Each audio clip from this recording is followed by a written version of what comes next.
We'll hear argument next in Case 16-240, Weaver versus Massachusetts. Mr. Kimberly. Thank you, Mr. Chief Justice, and may it please the Court.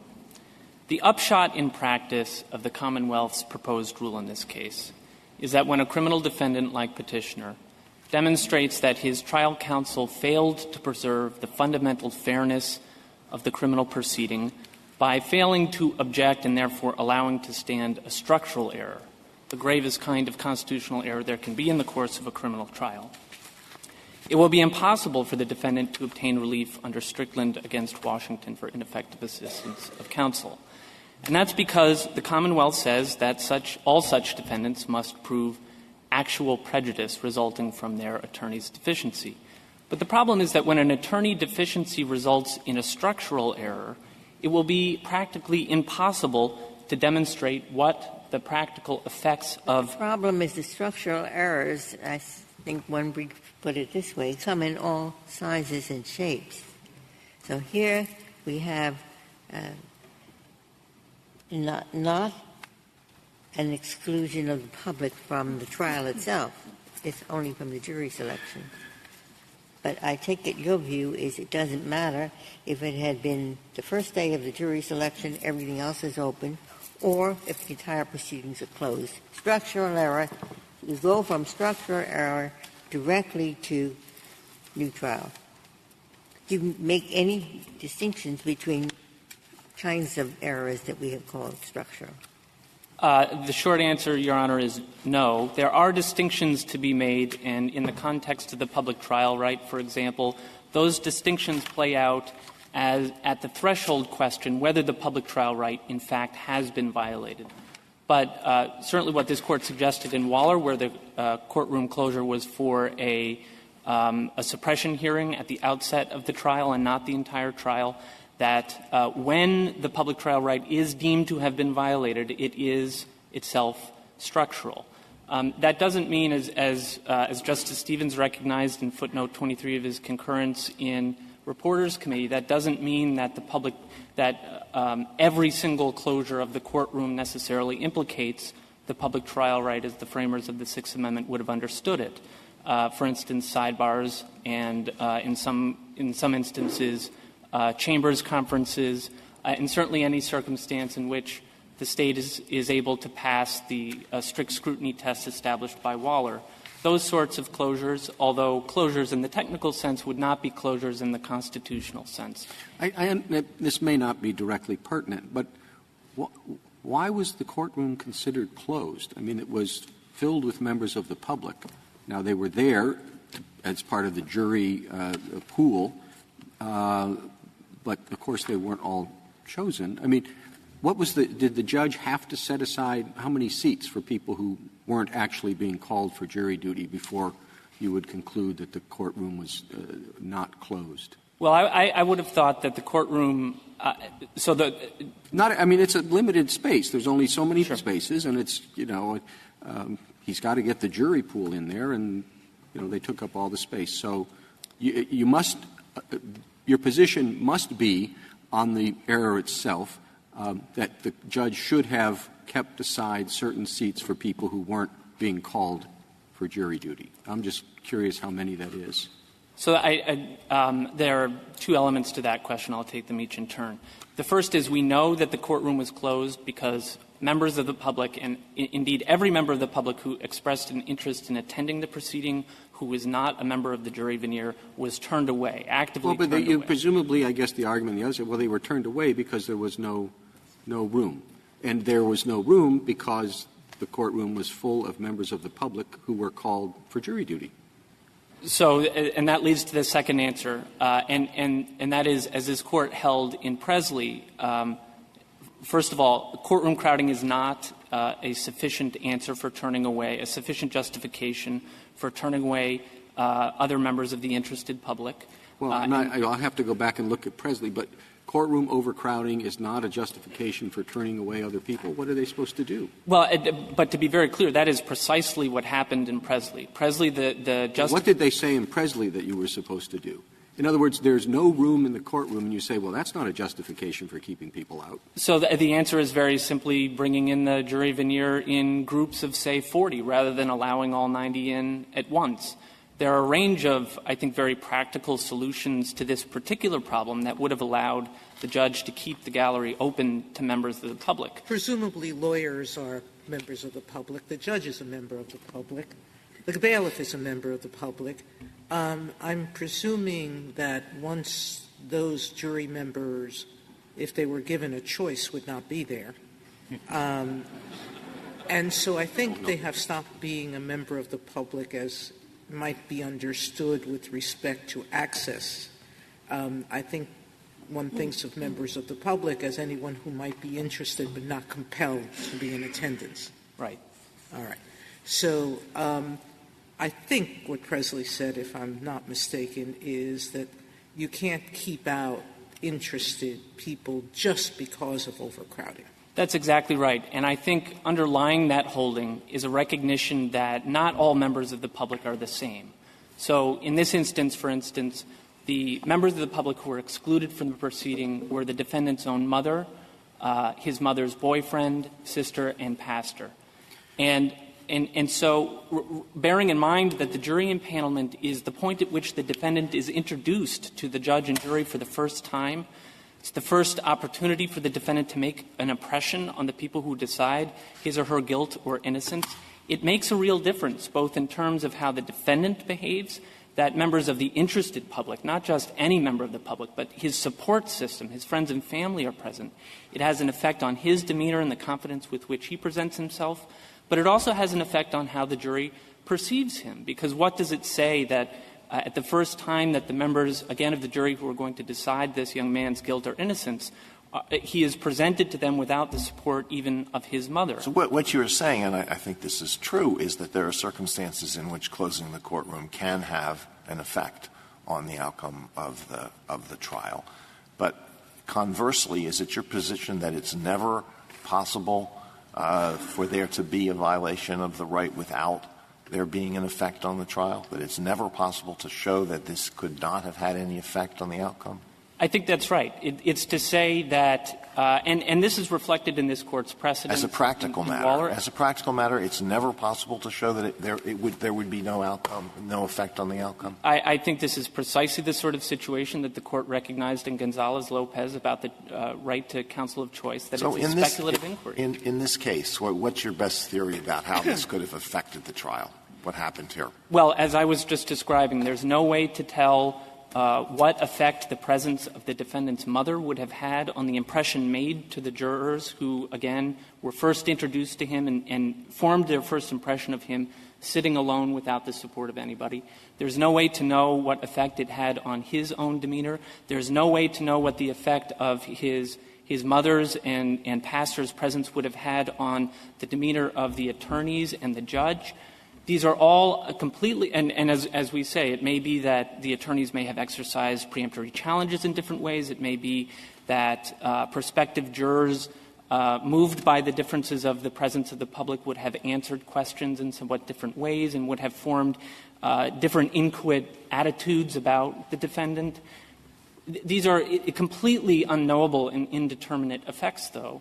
And that's exactly what this Court said in Waller, and it's why, since Waller, the lower courts have universally treated the question of a courtroom closure as a structural error as to which harmless error on direct appellate review simply cannot be demonstrated.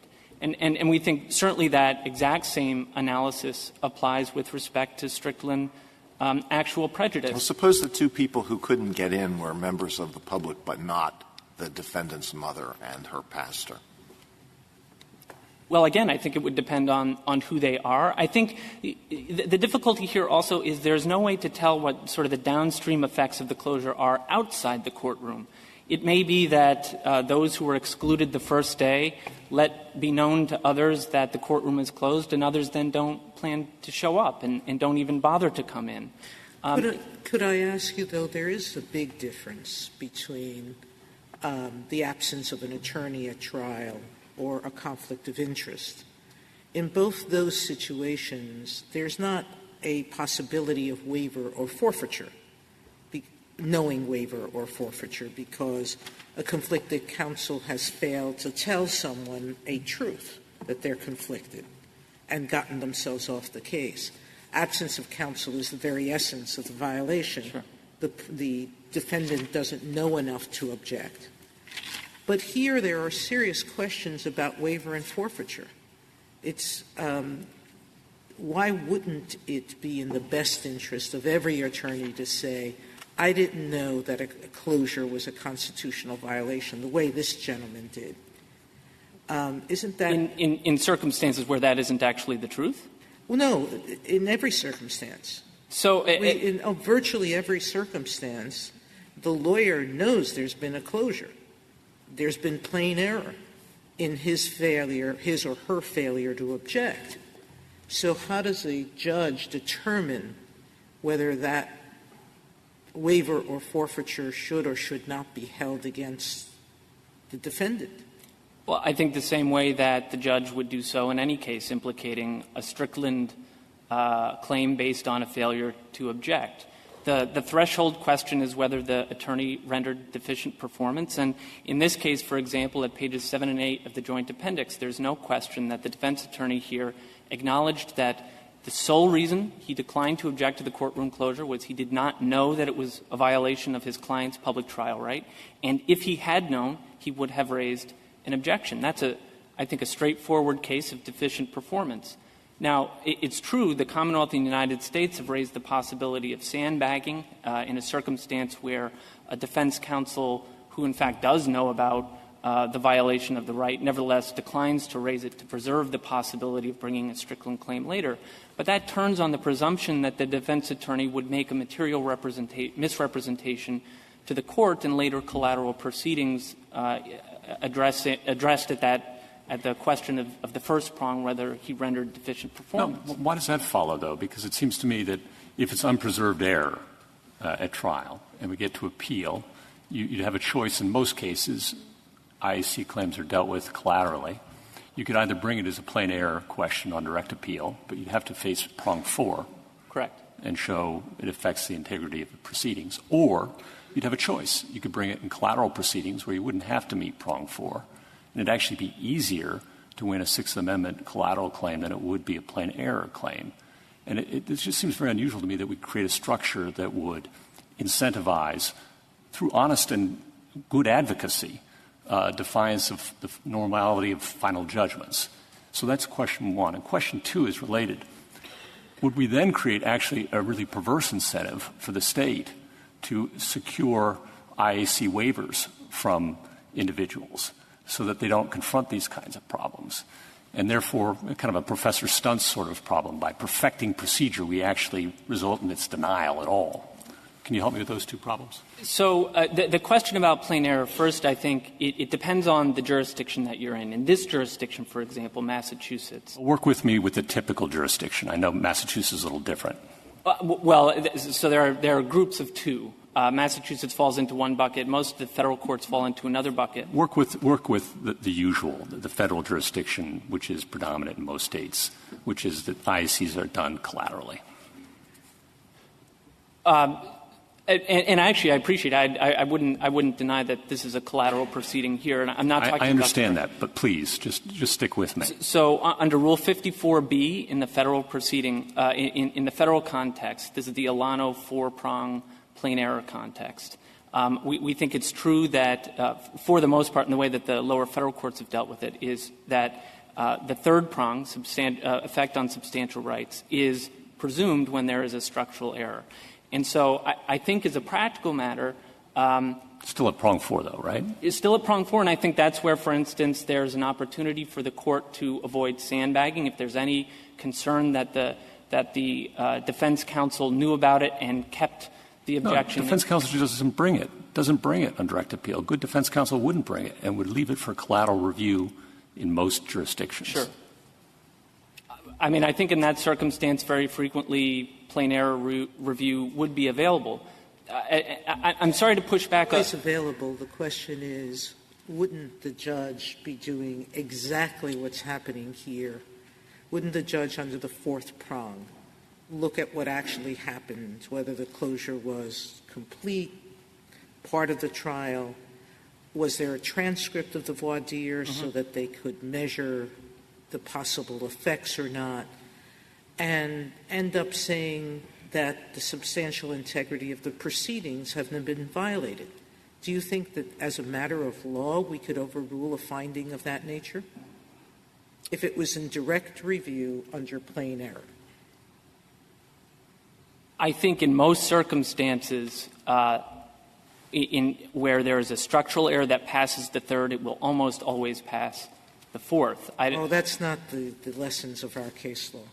Well, there's in fact, the reverse is true of our case law. I don't mean to deny that the fourth prong does real work.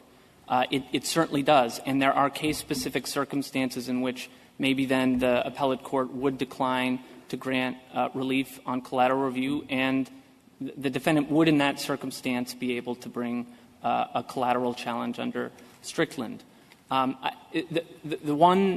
I just want to push back a little bit on the hypothetical because, in fact, there are a number of state jurisdictions in which plain error review of this sort isn't available at all because they decline to presume prejudice on whatever the equivalent of Alano prong 3 is. And Massachusetts is such a state. And so in our case, in any state court jurisdiction where state courts have leeway to undertake whatever procedural plain error rules they like, they aren't bound by this court's or the federal court's precedents on Rule 54B.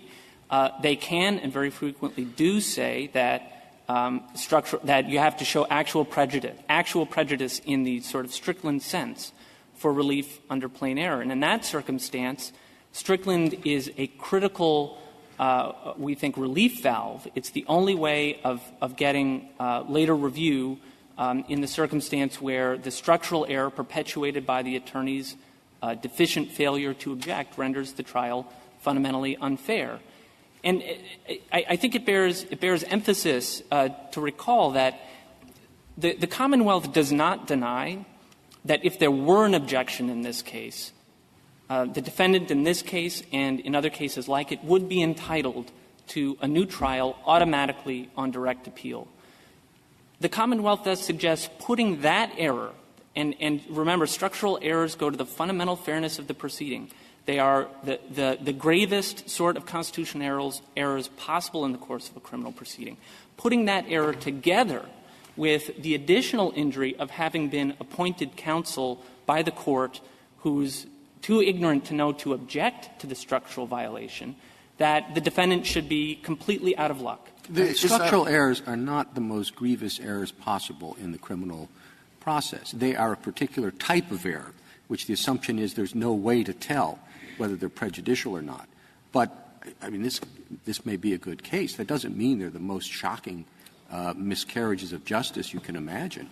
Well, I don't think that they're necessarily shocking, but I would say that this Court's structural error precedents make clear that although one feature of a structural error is that it's impossible to determine the practical consequences, it is an independent feature of structural errors that they render the trials fundamentally unfair. The idea is that the rights that are protected by the structural error doctrine are just essential elements to a fair trial. And so take, for example, the right to trial by jury. Under the Commonwealth in the United States. You're picking good ones, but I mean, I can come up with a long list of things that I think are more serious violations than the exclusion of the public from voir dire when you have the other jury members there. I understand that that is an error, and the argument, of course, that it is a structural error.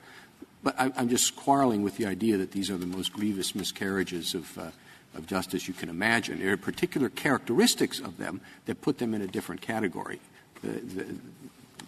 A list of errors that could occur in criminal procedure, I think you'd agree there's some that you would put ahead of excluding members of the public from voir dire when the courtroom is otherwise full. And I didn't mean to suggest or overstate the grievousness of the error. What I meant to suggest is that these are a category of errors where the Court recognizes that the denial of the rights protected by this doctrine render the proceeding automatically suspect and inherently unfair. But in a way, Mr. Kimberly, I mean, you don't have to convince us of that, do you? I hope not. I'm just thinking you don't have to convince us because one of the things that we've said over and over about structural error is that it's it's impossible to show how they affected the trial. That's correct. And that's really what's at issue here, is whether we should put the defendant to the burden of showing how it affected the trial, when in fact we've said over and over that you can't do that. So whether they're important, whether they're not important, whether they're critical to fundamental fairness or not, is in some ways beside the point. Well, so I think there are two independent ways of thinking about it, and that certainly is one very important way of thinking about it. It's something that we stressed in our briefing, and I think that's absolutely right. This is the point about putting two wrongs together and just saying the defendant. Well, it's not a question of putting two wrongs together. I mean, the Commonwealth's argument and the argument of the United States is that there is no violation of the Sixth Amendment right to counsel unless the counsel's performance deprived the defendant of a fair trial. This is not a Sixth Amendment speedy trial, Public Trial Act issue. It's a right to counsel issue. And prejudice is built into the Sixth Amendment Strickland standard because the defendant had an attorney. So on what theory was the defendant deprived of an attorney? Well, the theory is, although there was somebody sitting next to that defendant and asking questions and pretending to be an attorney, that attorney was so bad that he might as well not have had an attorney. So it's built right in. And so ultimately there has to be the determination for there to be a Sixth Amendment right to trial violation that there was prejudice. Now, you can make the argument that it's impossible to tell whether there was prejudice, but it's built right into the into the right to counsel. I think that's exactly right. I wouldn't disagree with anything you said, but that leads me to the second point that I was going to make, and that's that Strickland instructs that the fundamental focus of the ineffective assistance inquiry has to be on the fundamental fairness of the trial. It therefore, the two, as we understand the two steps, it's whether there was deficient performance, objectively unreasonable performance, and whether that objectively unreasonable error in turn rendered the trial unfair. Now, in the mine run of cases, we do not disagree. In the mine run of cases involving trial errors, the way to prove that the error rendered the trial fundamentally unfair is to show that it was sufficiently serious that it undermines our confidence in the result. And you have to say that that's always true, or it's true in such a high percentage of the cases that there's no point in even making that an issue, no matter how steep the burden that the prosecution might have to satisfy. That is the reasoning underlying chronic. I think it's somewhat different from what we're suggesting here. What we're suggesting here is that the rights protected by structural errors are fundamental to the American system of criminal justice, and that their denial renders the trial fundamentally and inherently suspect and therefore unfair. And so it is simply another way to prove that a defense attorney's objectively unreasonable error rendered the trial unfair to show that it resulted in a structural error. It is the hallmark of a structural error that it does exactly that it renders the trial unfair. But let's put this label aside for a minute. You really think that it's impossible, that there can never be a case where a violation like the one that took place here had no effect on the outcome of the trial? It's impossible for there ever to be such It's impossible to tell. And what I would say about this is I'd point the Court, for example, to the Eighth Circuit's decision in Stenberg, in Glickman against, not Glickman, McGurk against Stenberg. The issue there was Nebraska had enacted a statute that deprived criminal defendants in DWI cases of a right to trial by jury. The judge had to decide guilt in that case. The defendant was found guilty. He appealed throughout the state system. His appeals were denied. On federal habeas review, it was not until the Eighth Circuit looked at the case, and the government in that case making the exact same arguments that the Commonwealth in the United States here make, the Court there said it is no answer to the denial of a jury right to say that the evidence against the defendant was strong. The point is, it was the wrong entity who decided guilt or innocence. It is fundamental to the American system of criminal justice and to our promise of fair trials that criminal defendants be tried by juries. Well, that's a different situation. Suppose the only people who wanted to go, the only members of the public who wanted to be in the courtroom were the family and the friends of the victims of a crime. So it would be a hostile audience. I think that would implicate many of the same problems that we have here. There's no way to tell the ways in which individuals would have been affected by their presence. It very well may be that would have cast the defendant in worse light, but there's no way to know. Maybe some members of the jury veneer would be off-put by what they viewed as especially egregious behavior in that circumstance. The point is it remains a speculative inquiry. And I think, as we've suggested, I think the Court's cases on this point really leave very little doubt that as far as denial of the public trial right goes, there's no way to tell what the difference is. And if in order to obtain relief we require defendants to prove what the difference is, it means that, just as a practical matter, there will never be relief for violations of the public trial right that happen to be coupled with the additional injury of defense counsel who don't know to object. I'd like to reserve the balance of my time. Thank you, counsel.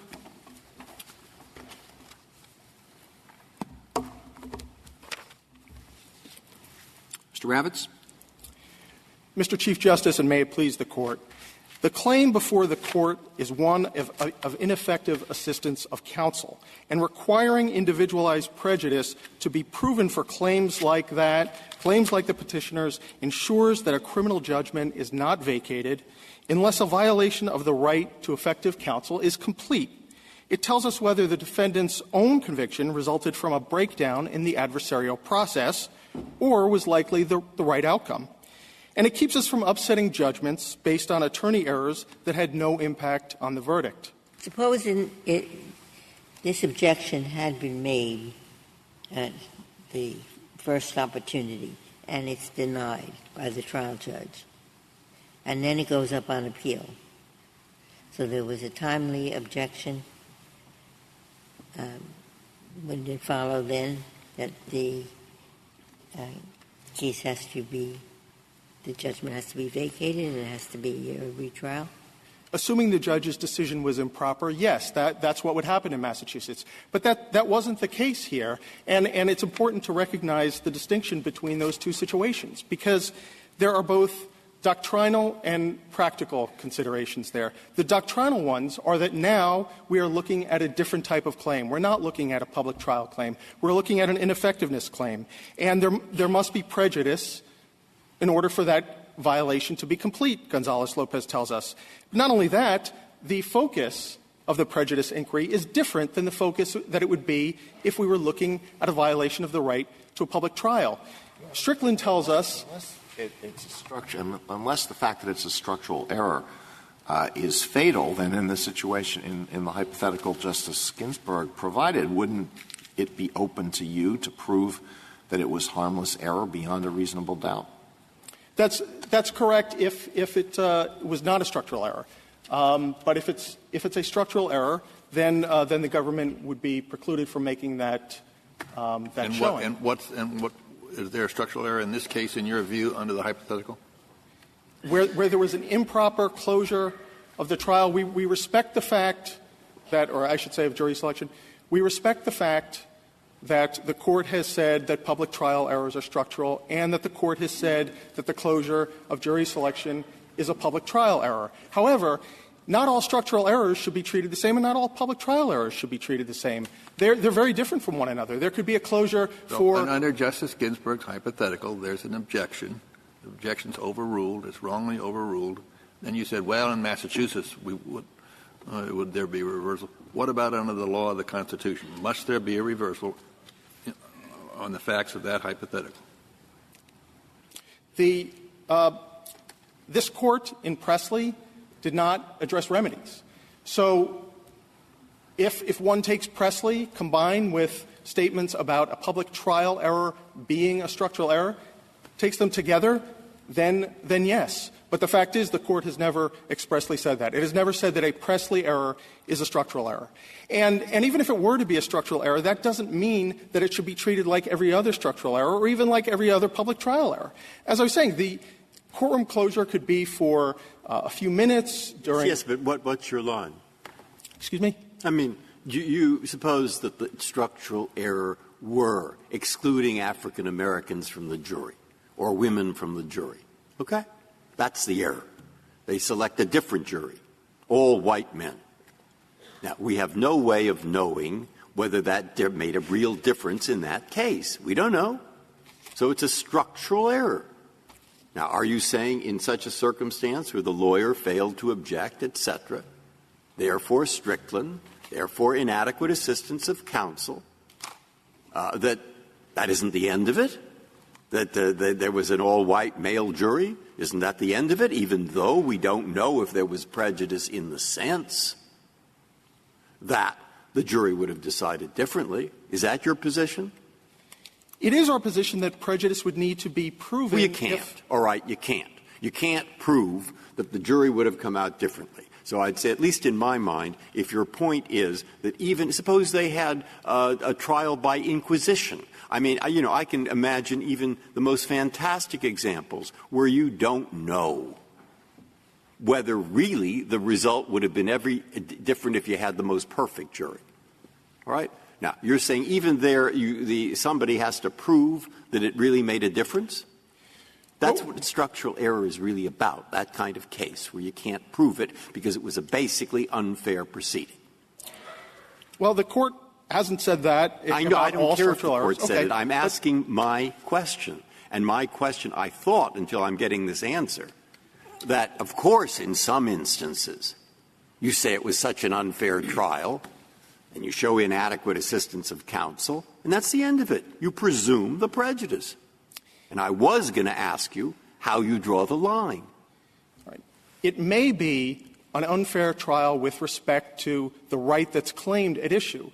But where the right that's claimed is one of ineffective assistance, Strickland tells us that deals with a specific type of I'm not interested in Strickland at the moment. Okay. I want to know how you think, in this case, we should draw the line between those structural errors which are absolutely egregious, and it is plain that the defendant did not get a fair trial, although we cannot prove one way or the other that it would have made a difference to the outcome.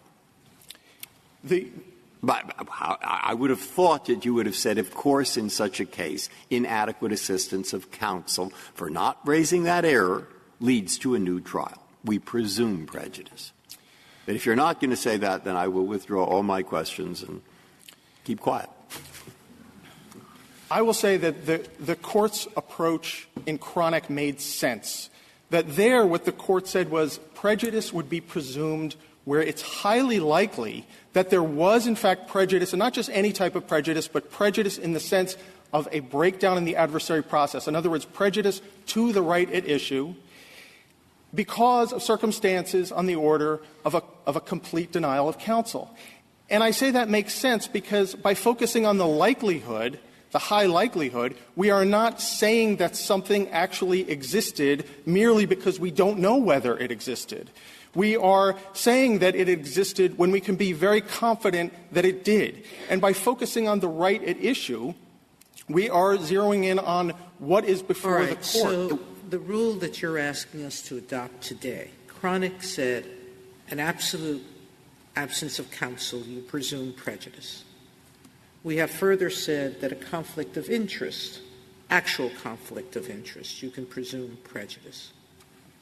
Would an absolute closure, improper closure of a courtroom for no reason, could we presume prejudice there, or would you require the proof of actual prejudice, the way you're advocating here? Yes. We would say that actual prejudice needs to be shown, that a presumption is inappropriate, that a presumption is appropriate in those situations where, again, it can be said with confidence. And this isn't just the approach taken in Cronic. Cronic cited cases dealing with a variety of errors, because it's one thing to say that because something is difficult to show, we are going to, for example, relieve the government. What's wrong? Wouldn't it be logical to say that that structural errors on the reliability of a trial are affected by the quality of the violation? A partial closure, improper as it may be, is not the same as a total closure. And in a total situation, the reliability of the trial is put into question in such a fundamental way that prejudice can be presumed. Otherwise, we're never going to make any meaning of structural error. Well, but the reliability that Strickland and Cronick talk about is where the result of the trial is rendered unreliable because of a breakdown in the adversary process. So it focuses in on the heart of the right at issue. The petitioner here could have pursued a standalone public trial claim, and then we would be talking about the rights underlying that. So Kimmelman versus Morrison says it's important to look at the values underlying the right that has been asserted. But the petitioner didn't do that. He didn't do it in the SJC, and he didn't do it here. So instead, the focus should be on the values underlying the right to the assistance of counsel and whether there's been a breakdown in the adversary process. That's the specific aspect of fairness, of a fair trial, that Strickland says the counsel clause is about. Had the petitioner pursued a standalone claim for the right for violation of the public trial right, even though it was forfeited in Massachusetts, it would have gotten review because all claims are reviewed in Massachusetts, just under a different standard. And in fact, if looking at the way that Massachusetts has treated those standalone claims versus ineffectiveness claims, it's clear that Massachusetts understands what this Court said in Kimmelman. Because in one case, the case called Celester, the Commonwealth, the SJC was applying its substantial likelihood of a miscarriage of justice standard to an ineffectiveness claim based on this kind of a closure, and it quoted Strickland. But in another case where it was focusing on the underlying right, it talked about public trial theory, even as it applied the same standard of review. Mr. Ravitz, I don't know, maybe this is a simple-minded way to look at things, but I've always thought Strickland, it's about the fairness and the reliability of the trial process, and that's a pretty important thing to be concerned about. And we have said, as part of Strickland, that you have to show prejudice, because we're not really concerned about lawyers, however bad they may be, who do things that just don't affect the reliability of the trial. But here, with respect to these structural errors, what we've said again and again and again is we actually just don't know. So in any particular case, whether the commission of this error affected the outcome. So what you are suggesting to us is the defendant has to come in and prove as part of Strickland, which, as I said, is integral to ensuring the fairness and reliability of the process, has to come in and prove as part of that something that we have said time and again is unprovable.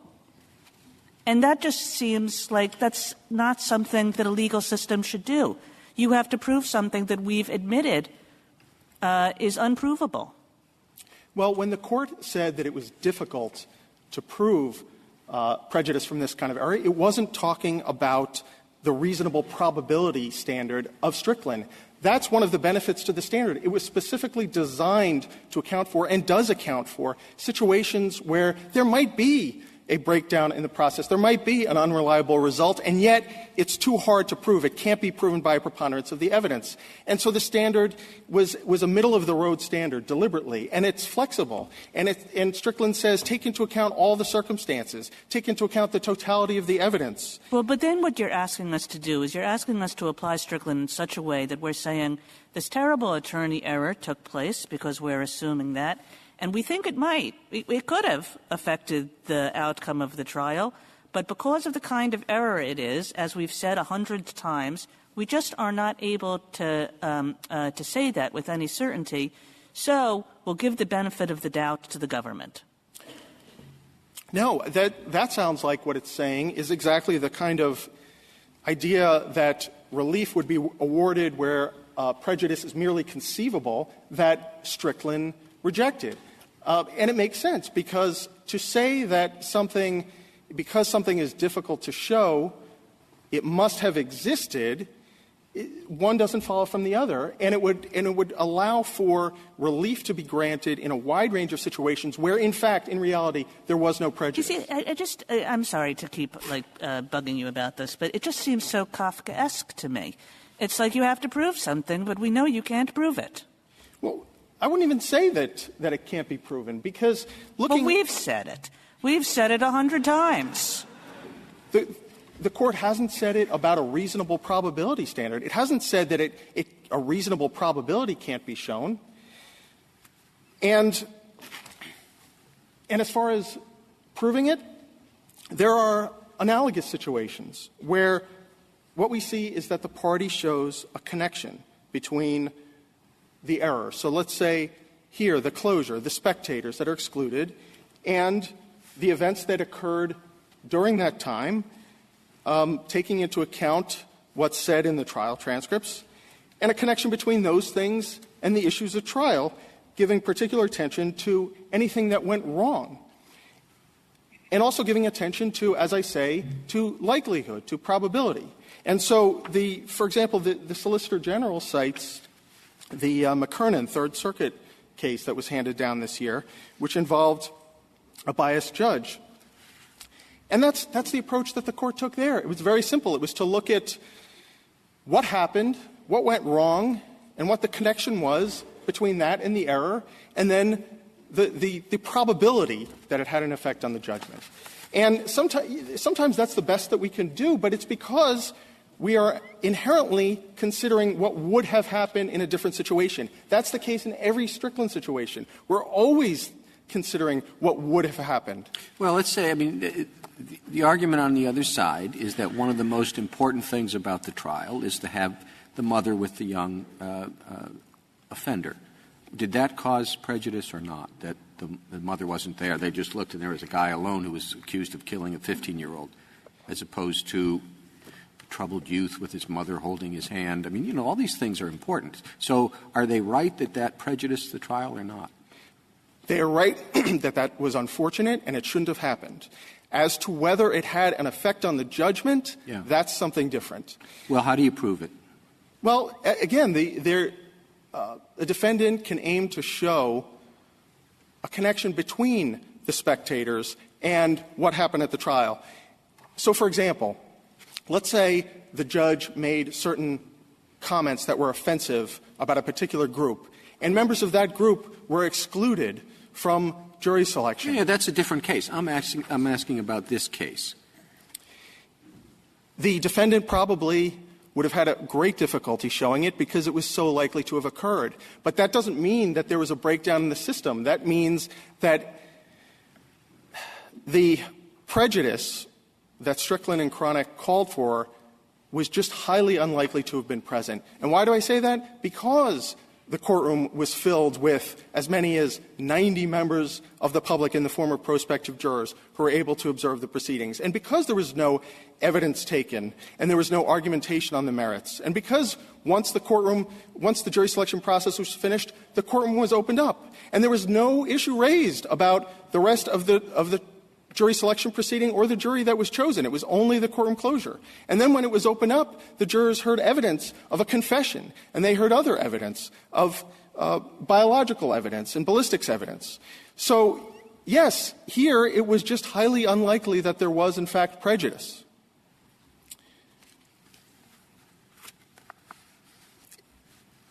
Just on a final note, it's been said that structural errors are the gravest type of errors, and this Court in Gonzales-Lopez redirected things and clarified that structural errors are in fact different, and they've been rendered structural, given that classification, for different reasons. And it's important to focus on those differences, just as Strickland says it's important to focus on the different circumstances in a given case. And if there are no further questions from the Court. Thank you, counsel. Thank you very much.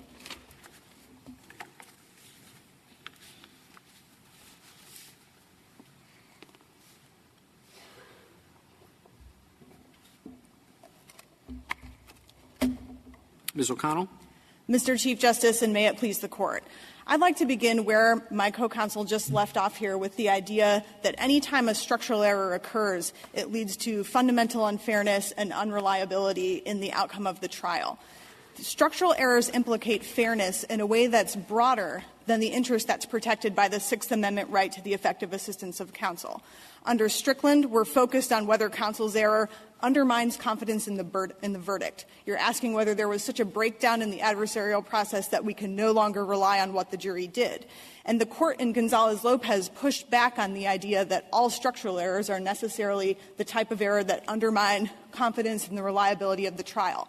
And I can give 3 examples of scenarios where structural errors occur where the courts have concluded that those errors do not undermine the reliability of the trial outcomes.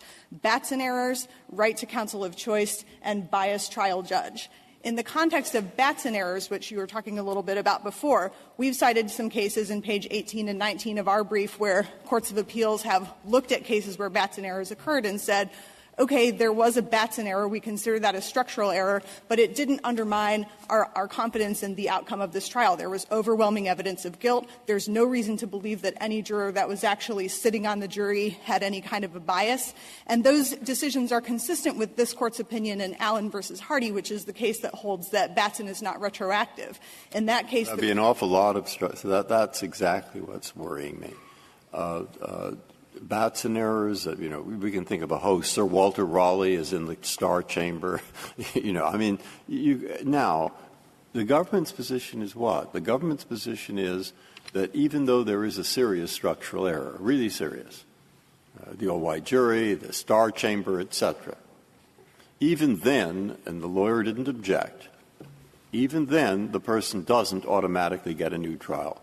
Well, the truth of the matter is we don't know what would have happened in the jury room. We can't say. And if what we're supposed to do is weigh the evidence, I guess then you're having trial by appellate judge.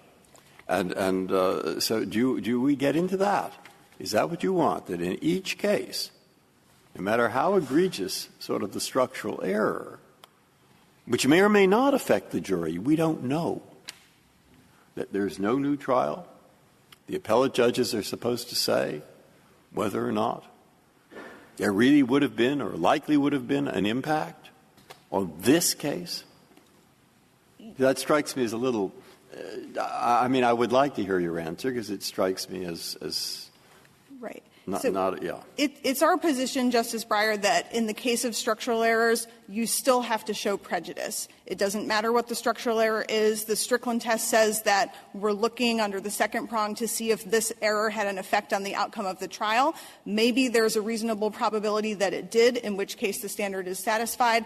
And if there's not, then the standard is not satisfied. We don't rerun the trial just because we don't know. Is there a distinction between the examples that you gave where it would appear that the issue would be a question of harmless error and the situation here where the question is whether there's a constitutional error at all? Well, so I think that this case has been litigated on the assumption that there has been a constitutional error, a Sixth Amendment violation of the public trial. No, but that's not the error that is before us. The alleged error that's before us is a violation of the right to the right to counsel. I must have misunderstood the question. Well, yes. Okay. Well, it was probably not very clear. The error, what we are being asked to address is the right to counsel. Am I right? That's correct. And there is no violation of the right to counsel based purely on deficient performance. Isn't that right? Correct. So there has to be the prejudice prong has to be satisfied. Yes. But I thought your understanding of Batson was that you were saying when an attorney is deficient as respects to a Batson claim, there, too, you would say that sort of too bad. Yes, that you still must satisfy the prejudice prong in order to run the trial. Your examples were ineffective assistance of counsel cases, not just Batson cases.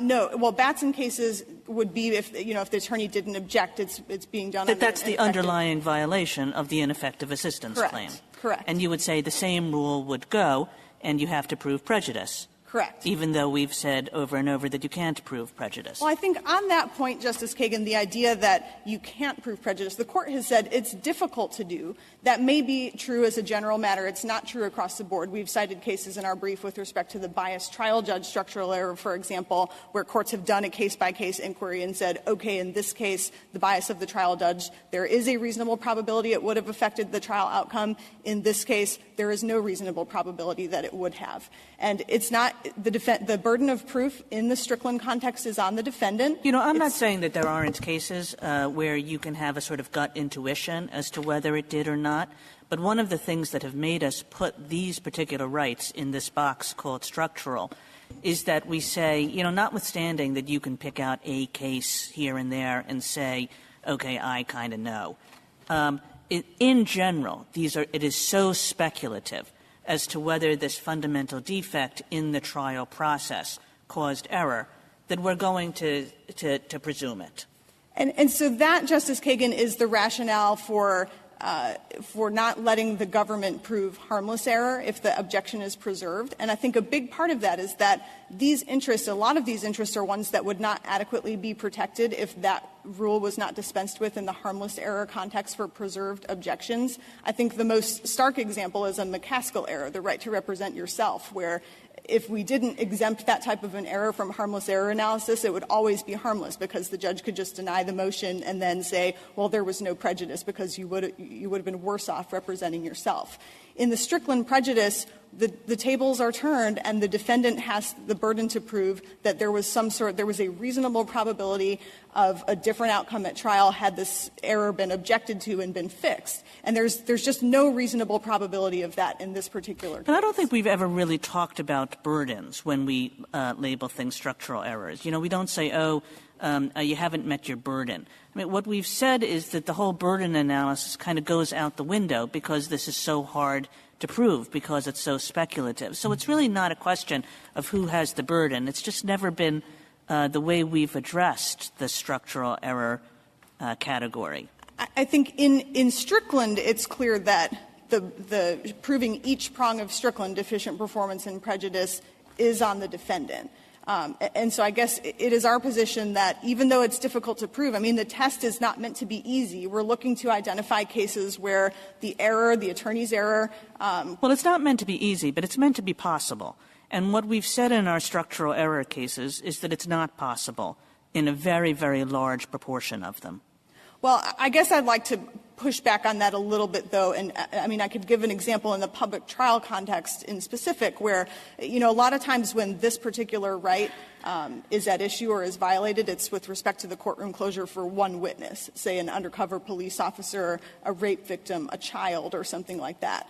And if the courtroom is closed for that witness's testimony and there's no objection, and on appeal, the Court of Appeals says, oh, well, that courtroom closure was unjustified under the Waller factors, and if that witness didn't testify or wouldn't have testified to those things but for the courtroom closure, you could absolutely evaluate that and see if there was a reasonable likelihood the trial would have come out differently had that witness not testified. So I don't think it's the case that it may be a general rule across the board that structural errors are difficult to prove, but I don't think it's true in every case. Is the difficulty in any particular case something that can be weighed in determining whether the defendant has carried his burden of showing prejudice?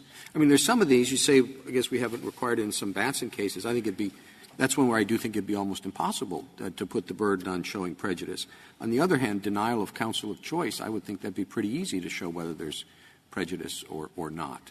Is that something a judge reviewing whether there's been an adequate showing of prejudice can take into account, or is it all or nothing? No, I think so. In Strickland, I think it's page 459 of Strickland, the Court describes the test for how to do a case-by-case prejudice inquiry under Strickland, and the Court looks to, was the evidence against this defendant overwhelming? Was the error that occurred pervasive in that it affected everything that happened in the trial, or was it just limited to one particular witness or one particular thing? So I think, under Strickland, the test is flexible enough that courts could take into consideration what type of an error it was.